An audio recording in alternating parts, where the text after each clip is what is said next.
Widowed Mrs. Eleanor walked into the bank to claim her long-awaited inheritance. The banker, known for his arrogance, couldn't contain his laughter as he looked at her tattered clothes and worn-out shoes. But when Eleanor opened the old, weathered envelope, a sight inside made the banker's face turn pale. What he saw in that envelope would change everything, and the color drained from his face as he realized the incredible secret it held. But before we start, smash the like button and make sure to subscribe if you haven't, and hit that notification bell so that you won't miss any new stories. Eleanor felt lost and alone after losing her husband. They had been together for decades and had spent almost every day of their lives with each other. There was one envelope in question that had been occupying her brain for the past couple of weeks. She sat down at her dining room table and carefully opened the letter. Her eyes grew wide with shock as she read her husband had left her something in his inheritance. You see, when Eleanor's husband was still alive, they didn't have a lot of money. They lived a humble life with just enough money to get around.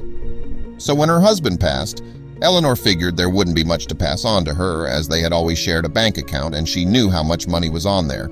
Confused by this sudden letter, Eleanor decided to go to the bank. The bank was busy, and there was a huge line at the reception. Eleanor quickly joined the line, hoping the wait wouldn't be too long.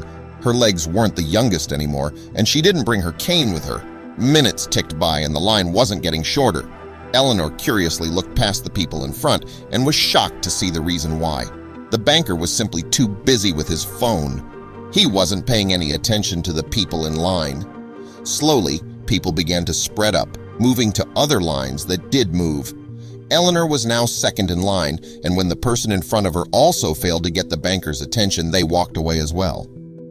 "Hello, good afternoon, sir," Eleanor said. "I have a strange question and was hoping if you could help me." The banker gave no kick to Eleanor's presence, so she tried something else. She slammed the letter onto the desk. "My husband died, and he left me something in his will. I don't know what it is, so I need your help."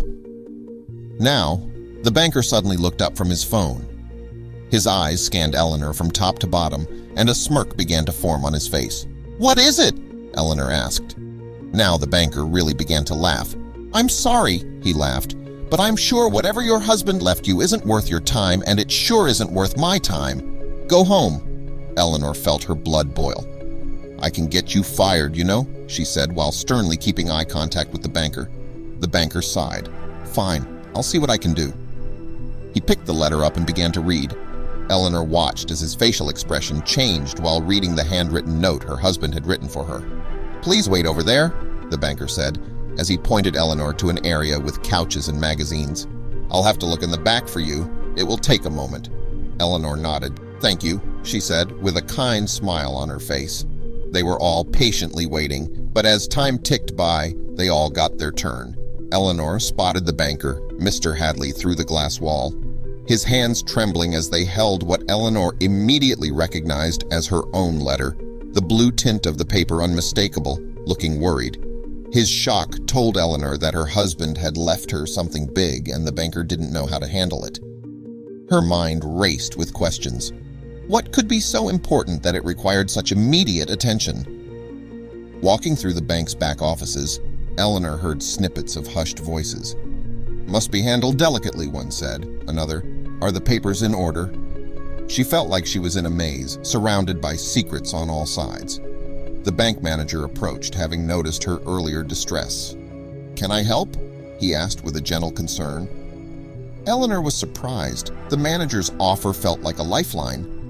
Inside the cozy confines of the manager's office, Eleanor felt a wave of relief. Eleanor sat down across from the manager and took a deep breath before speaking. The confusion was clear in her voice as she described the banker's worried expression and the talk of fortunes that had caught her off guard. "I see why you're concerned," he said after she finished. "Let me assure you, we'll get to the bottom of this." When the manager came back, his whole face looked different. Where he'd been open and kind before, now he was serious and careful. "Mrs. Eleanor," he started, "there's something about your husband's account that we need to talk about." "It seems your husband set this up a long time ago with specific rules for when it was to be given to you," he told her. The manager spoke of keeping things quiet and the need to handle everything by the book. "We have to take care of some legal stuff first," he said. "It's clear he wanted to make sure you were taken care of even after he was gone," the manager finished. The manager slid a small brass key across his desk towards Eleanor. "This was your husband's way of speaking to you one last time," he said softly. The key was to a safety deposit box, one he had kept private. In the quiet hum of the vault, Eleanor inserted the key into the safety deposit box. As the lock clicked open, she held her breath. Inside there were papers, jewelry, and old photographs, each item a chapter of their life together, now revealed. Eleanor unfolded the letters carefully, as if they were fragile leaves from an autumn gone by. Her husband's writing, steady and familiar, spoke of deep love and heartfelt apologies. Each letter was a confession, a memory, a piece of his soul laid bare. With each word, she felt him with her, whispering stories and secrets kept silent for too long. The last envelope Eleanor opened contained not only a letter, but also a small key with an address. Her husband's note explained this key led to a place that held even more of his love for her. With a mix of excitement and solemnity, Eleanor prepared to follow this last clue, ready to uncover the full extent of the surprise her husband had planned for her all along. She drove through familiar streets until they became less known and the houses around her more sparse. Eleanor arrived at a simple, unmarked house that held the promise of fulfilling her husband's last wishes. Inside the quiet house, Eleanor was greeted by the faces of a young family. A couple with a toddler looked up, surprise etched on their features at the sight of an unexpected visitor. "Can we help you?" they asked. Eleanor's voice trembled as she introduced herself, the key in her hand evidence of her connection to the home and its occupants, tenants of her husband's secret life investment. The couple invited Eleanor to sit down, and over cups of tea, they began to unravel the story her husband had left untold. They spoke of a benefactor, kind, anonymous, and generous, who turned out to be the man Eleanor had married. His secret support for this family was a testament to a side of him she never knew, a chapter of his life kept hidden until now. The existence of this other family, sprung from her husband's earlier life, was a wound that throbbed freshly. She began to understand the man she had loved had complexities and dimensions she had never shared, and with this understanding, she found room in her heart for forgiveness. The couple, understanding the house's significance, offered it to Eleanor. It was part of her husband's plan, a final bequest to her. Eleanor walked through the rooms, each corner revealing more about the man she had thought she knew fully. As she spent more time with the family, Eleanor felt a growing sense of connection. They were in their own way a part of her husband's world, and now, by extension, a part of hers. The couple, with tentative hope in their eyes, asked Eleanor if she would like to be part of their daughter's life. Eleanor saw the offer as a chance to build bridges and create a new chapter in the story of her family. In the following days, the couple revealed the full scope of her husband's support. There were accounts set aside for the child's education and a fund for the family's future. It became clear that her husband had not just left them a house, but a foundation for their lives.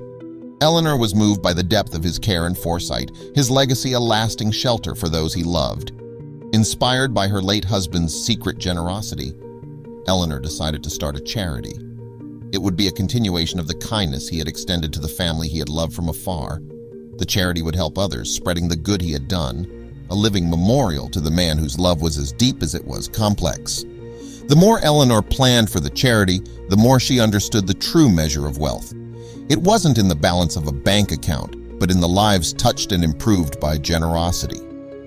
She saw her late husband's legacy not just as a sum of money, but as a wealth of giving that would continue to grow and nourish the community he had quietly supported.